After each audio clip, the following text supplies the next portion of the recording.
Welcome, everybody, to another great episode of the Alford Sports Talk Show. I'm Alan, and today we have a wonderful guest for you. We have none other than Danny Cortenraede. He is the founder and inventor of InStudio Ventures. He's a serial entrepreneur, and he's going to bring the WNBA all the way to the top. That's right. And he's going to explain to us all of that and a lot more here on the Alford Sports Talk Show. But before we get started, let's go ahead and thank one of our outstanding sponsors, Chef G's Florida Barbecue Sauce. So delicious and addicting, you may need a support group. Feel free to visit my great friend Chef G's right here in beautiful Tampa, Florida at 301 South 22nd Street, Tampa, Florida. And if you can't come down to Tampa, that's quite all right. Feel free to visit my great friend Chef G's right here at flbbqsauce.com. Again, it's flbbqsauce.com. Don't forget that great sauce. So without further ado, let's go ahead and bring on Danny. Let's have an outstanding show. Let's go. Welcome, everybody, to another great episode of the Alford Sports Talk Show. We're definitely excited and delighted to have an outstanding guest, Danny Cortenraede. He's a serial investor and doing big things. And he's also the creator of InStudio Ventures. So welcome to be aboard. Tell us a little bit about yourself. Thank you for having me. Appreciate it, Alan. And so, I can give you a short introductory. So my name is Danny, an entrepreneur. I built a couple businesses in the last few years. Started with a production company based in Amsterdam. It's called Enterprise Media. So we worked there with Walt Disney and Disney Channel, for example, or a big bank, ABN AMRO. Worked there a couple of years, built the company up. I was the CEO and founder together with my creative director, also co-founder of the company. Long story short, I was able to sell it, not for a big exit, but it was a great learning curve. Then I co-founded One Halves, that's affiliated to sister company 433. And 433 grew out to the biggest soccer community in the world, 85 million followers right now, 4 billion views per month on the channel. I was leading the agency, working closely with Nike and Adidas, FC Barcelona, Real Madrid, PSG. I'm a business partner, a professional soccer player. He played for Ajax, Dutch national team. Based in Amsterdam, as you can hear from my accent. I'm originally from Europe. And we scaled the company actually to the United States. So I moved 6 years ago to New York City with my wife and 2 little boys to run the business here in the States. Working also with Nike and Adidas, official partner from the MLS. Then the third office in Los Angeles. I was able to sell my shares, and then I thought, okay, what's next? And I started my own investment firm. That's InStudio Ventures. So it's not a typical VC. It's an investment firm, very hands-on. So we are all entrepreneurs, know how it is to build a company, and we combined our power. So we started with launching an early stage fund. That's 2.5 years ago. It's 75 million fund. Made a couple investments. Average ticket size in that fund is 2.5 million. And the thesis is to get a company from zero to Series A in the best possible way. And I recently launched a new fund, a later stage fund, and focusing on clubs and leagues, and again, sports technology. So working a lot with athletes, family offices, and other great entrepreneurs. Yeah, you're doing big things. In fact, I didn't even bring up the fact that you're a co-host on Unicorn Hunters. One of the people that's on the show is Cris talk about him and working with him and that experience. No, sure. So I'm a judge at the Unicorn Hunters show. It's, for the people that don't know, it's similar to Shark Tank, but Shark Tank, then the sharks are investing. Only the sharks can invest. What's different with Unicorn Hunters? So we are the judges. So for example, a couple judges, co-founder from Apple, Steve Wozniak is on the show, former advisor from Joe Biden, Mo Vela, Cris Carter, right? So an amazing group of people who sharing their knowledge. And for me, the reason why I joined was mainly because we also open it up to the network. So for people who normally cannot invest in opportunities like those potential unicorns, we are opening it up for everyone, and they can just invest their money. And we are sharing our experience and our view on this specific company. And with working with Cris there, he of course as an amazing person in the sports Hall of Fame, very knowledgeable in the space. And we were having a couple companies on there, like one sports technology company where he was challenging the founder, and I was sitting close to Cris on that show. So it was great to work with him. He's a great human being. with playing on the highest field and also have that entrepreneurial and investment perspective, what makes him a very unique person. Yeah, and that's a fantastic show. And Steve Wozniak is there's also another person that's a judge on the show. What have you learned from Steve himself, just being alongside him? Oh yeah, Steve, of course, he's the co-founder from Apple, right? So Yeah, to be along a guy like that who's standing at the front of this amazing success as one of the biggest company worldwide. Steve has an engineer background, right? So very technical, has a great eye for potential unicorns. So again, I think to sitting next to somebody like that and learning from people in the industry I was very grateful for that, especially his view from a technical perspective. I think that was something what was very valuable to me from learn from. And just again, also a great human being. I think for me it's important. Yes, we're doing great things. Yes, we're making great investments. But in the end, are you also a great human, and are you willing to create a big impact in the industry instead of just chasing the money? I don't believe in that. And I think Steve is a great example of that, of really having the real, genuine intentions to making something big and being helpful for all those founders who are on the show, being there and helping them. So that's amazing. yeah, that's fantastic. And definitely, I'm glad you're on, because one of the big topics now is Caitlin Clark in the WNBA. Yeah. Now people are actually tuning in and watching a lot of WNBA. What are your thoughts about Caitlin Clark effect in the WNBA? Look, a couple of things here. If you look at the WNBA and just the sports in general, there's so much momentum going on. We're surpassing the 1 billion, right, this year in 2024 in terms of revenue. So that's, from a women's sports perspective, that's amazing. One for the things we are investing in sports. So I look at these things from a business perspective. Is it a great investment? But if you look at Caitlin Clark, she's bigger than the WNBA, right? She's that superstar. And what for me was just very great to see, and what excites me, look, when I was a kid, I was looking up to guys in soccer, right? That's the biggest sports in Europe and also globally.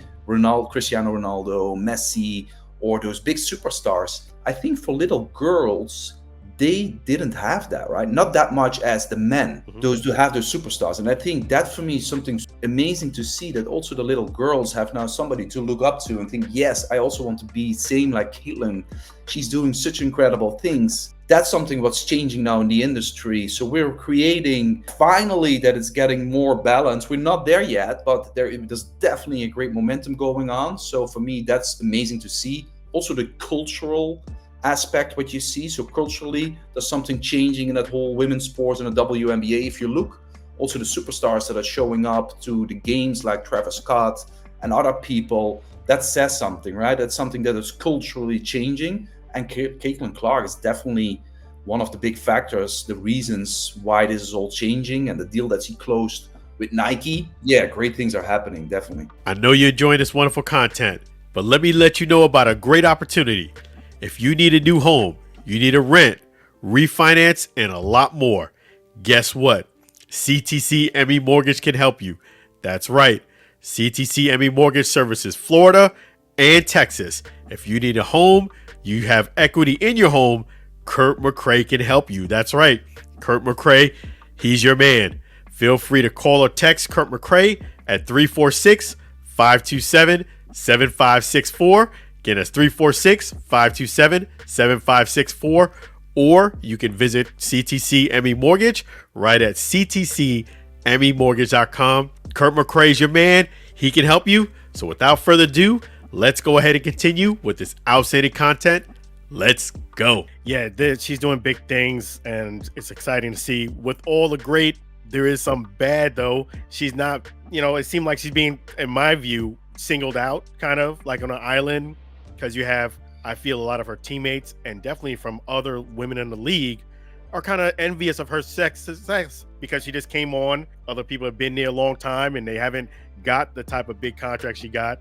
What do you feel about her dealing with that aspect of being kind of like the person that some people don't embrace? No, yeah, I agree. Look, and we saw right last week when she bumped into Caitlin Clark, the things that are happening on the field. Hopefully that can change, right? That we can work as a team here and just embrace it as a team, then instead of fighting with each other. And yeah, that's how I see it. Again, we have so much great momentum going on. She's an incredible person on the field, but also off the field. Let's make sure we do this as a team together and grow the league. I had the chance to speak with Katie Engelberg, the commissioner, a couple of weeks back, getting her view on the league and everything that's happening on there. Yeah, we also, last week I had a call with the WNBA to see what we can do there. But yeah, hopefully we can just work as a team together. Yeah, I mean, definitely, I agree with you, because one of the worst things that could happen, I think, is if one of these roughhouse plays, she gets injured and then we'll be out. Like, I think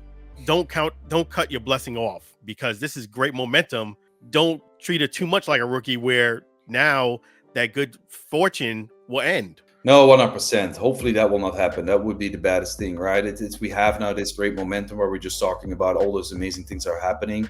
So let's make sure we don't fall into that trap, and making sure we respect each other and grow again as a team here. Yeah, absolutely. And what are your advice to some of the players on the NBA, WNBA, that they can do and use this momentum to their advantage, like somebody who's competing against her or on her team? Look, I think that the attention, where the attention goes, the money flows. And I think the brands that we're now building, that's also my background with building those agencies. I think Caitlin Clark is now, again, she closed that Nike deal, having her own shoes launched. I think also the other players, let's make sure we just also that they focus on building their own personal brands and, yeah, driving on this momentum.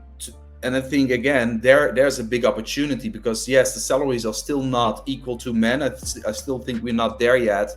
But that other opportunity, I think that's where the growth is. Caitlin is a great example who is leveraging that already in a nice way. I think that's something that also the other players can learn from. Yeah, so that are just my 2 cents here. Yeah, that was awesome. And you know, with the WNBA, with this new momentum, where do you see it going maybe in the next 3 to 5 years? Yeah, a couple of things. Look, if you look at the strategy for the WNBA, what my vision and what we see, what's happening. Look, we have now the Toronto team what just launched, right? I think that's amazing. There will be more teams. So the WNBA is looking into 10, 12 cities to see, okay, can we expand the teams? That's where we see the growth. I cities like Miami, Chicago, Philadelphia, there are all cities where they're looking into. Then it's important that the strategic money is coming in. So not only cash, but people that really tapping into this longer term, because it's not quick money, right? Where it's not that people just are following the hype. It's important that this is a long-term game, because we will get also some bumps and things that are coming up. So it will not be easy. So I think that's important that we get the right investors in there, the strategic investors who already did this before, have the knowledge and experience to build this up. Then expanding into more areas, the demographics, where we see that it's possible to grow those teams. The broadcast and streaming deals, I think there's a big opportunity. They now trying to double the revenue, right? There's a big opportunity now for the WNBA to grow that. I think the grassroots, so from the younger kids, there's an opportunity now in the next couple of 3 to 5 years. How can we tap into the younger kids and grow them also into those opportunities? The corporate sponsorships, because if the viewership is going up, then you also can get those corporate sponsorships. They are willing to pay more. So there's definitely a growth opportunity. And let's not forget where we just touched on the player brand marketing, the personal brands from those players. I think there's also a big opportunity for the players and for the league to have that engagement with the younger community. Because if I look myself, I was watching the total soccer game for 90 minutes. My little boy is not doing that. He's just watching highlights and following the players. So I think there's also a big opportunity for that. We focus on that and growing that. And last but not least, I would say the fan experience. Look, I'm an investor. So if you look at the sports market, that's 500 billion. We'll go to 625. Sports technology, 2021, it was 13 billion. 2022, 30 billion. This year, 40, 50. It will go to 103 billion. 43% of those investments are going to fan engagement. And I think there's an opportunity for clubs, leagues, because they were always leaning a lot on media rights, to tap in more to other revenue streams like fan engagement. How can I monetize the fan, and what can we do else to learn from the fan and collect the data and personalize the content, if that makes sense. Yeah, so that's amazing. So someone like yourself, a serial investor, do you personally have interest in investing in the WNBA? Yeah.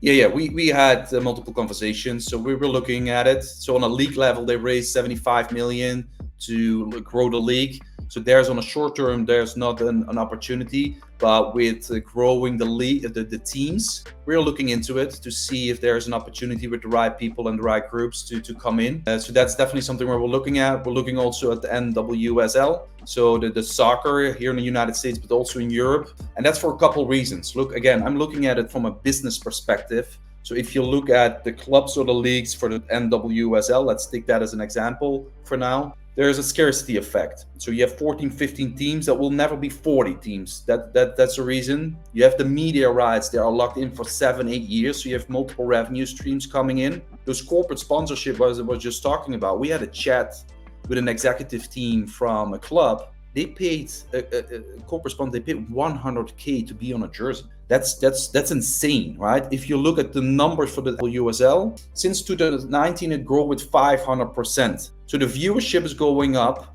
So the sponsorships also can increase. There's an opportunity. So yeah, there are a couple reasons why we think it can be. Look, not all the teams will be interesting. So we are very critical where we put the money. But I think there are still opportunities to come in at a good valuation and grow over the next couple of years. But again, we need to be critical, and not every deal is great, but we're definitely looking at it. Wow. So that's awesome. That's encouraging for WNBA fans and people who are in part of the league that somebody like yourself is interested in investing. Yeah, sure.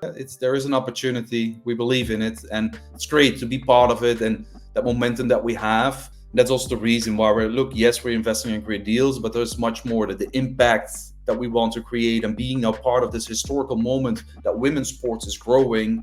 I think that's in the main reason. If you're a big sports fan, that's the reason why you want to join this and be part of creating that impact. Yeah, that's awesome. And you had a wonderful experience. You graduated from Harvard University. Talk about that school and you graduating from Harvard. Yeah, appreciate it. That was a great learning journey. Yeah, I'm grateful to be part of the Harvard family and alumni there. So I started actually with the first program was the Business, Entertainment, Media and Sports program from Anita Albertses. She's a Dutch professor. She's taking care of this program already for many, many years. That was my first experience with Harvard. And that's a great group. Look, that's where there you talk about cases, how LeBron built his empire or Mr. Beast, and a couple reasons. You look at Harvard, so yes, the quality is amazing, but also the people who are joining that program is just incredible. So people from Nike, people from Spotify, athletes are joining. So it's a great group.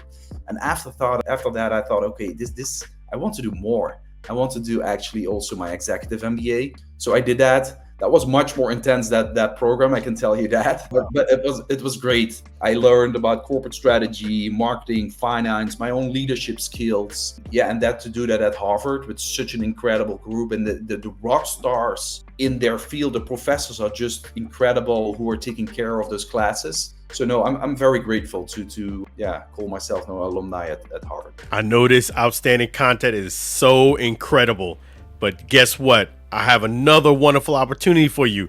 That's right. If you need a travel destination, whether it be destination wedding, international, domestic, group travel, and a lot more, guess what? PushPin Adventures can help you. That's right. PushPin Adventures can help you with cruise, anything you need when it comes to travel. Give Monique a call. That's right. Give Monique a call or text at 626-838-1006. 626-838-1006, or visit pushpinadventures.com. Pushpinadventures.com can help you with all your travel needs. We'll take that dream and make it a reality. That's right. So without further ado, let's continue on with this outstanding content. Thank you for supporting the channel. Let's go. That's fantastic. And is there any investors that inspire you, that you look up to, that say, hey, this person I really respect what they're doing, and I'm hopefully going to live up to what they're doing? Sure. No, there are such an incredible groups out there, people just in general from an investing perspective, but also in the sports industry. There are multiple groups that I think are doing an incredible job. Just in general, you have all kind of groups, Tiger Global and Sequoia, who already are there for many, many years. They also had their challenges, but I think still there are working incredible, smart people who are taking care of great investments. In the sports, I have a couple groups where I'm very excited about. I'm very close with Elite. So the legacy of Adidas, that's what it stands for. The grandchildren from Adi Dassler launched this, and that's a family of funds. I have soon also something to announce with this group. We're working on a strategic partnership with them, so that's amazing. That's a group what I respect in the industry. But also, for example, Redbird Capital, I think that's a great group who are also investing in clubs and leagues already for many, many years. Multiple billions asset under management, making investments in, for example, in AC Milan and other great investments. So that's definitely a group what I respect. But there are so many. I don't want to, I definitely forget multiple. They are also doing amazing things. So yeah, it's just also, look, I don't see each other as competitors.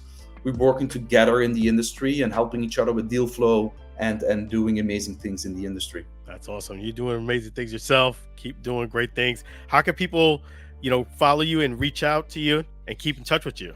Yeah, sure. Thanks for bringing that up. So they can follow me on social. So it's my name, as you can see, Danny, on Instagram, TikTok, or LinkedIn. But also I have my own personal website where you subscribe for the newsletter. So 2 times per month, I'm bringing out a newsletter with all kind of insights, what I see is happening in the sports industry, in investing industry, the events that we're organizing. We're organizing a lot of events on a global scale where we bring all kind of athletes, high net worth, investors, people from the industry together, sports executives. Last week we had one here in Los Angeles where the LA Rams showed up, sports medicine doctors, athletes, people from JP Morgan. So it's a great group. And so if you want to be part of that, just go to my website, so www.dannycortenraede.com. You can find all the information there. And just shoot me a message if there are any questions or you think you have something interesting where we can talk about. Yeah, definitely. We're going to follow you and make sure we send people your way, Danny, because that's awesome. Keep up the great work. And we really appreciate you joining us here on the Allen Alford Sports Talk Show. Thank you so much, Alan. Really appreciate for having me. Oh, you're welcome. My pleasure. Thank you Thanks. so much. All right. Appreciate it.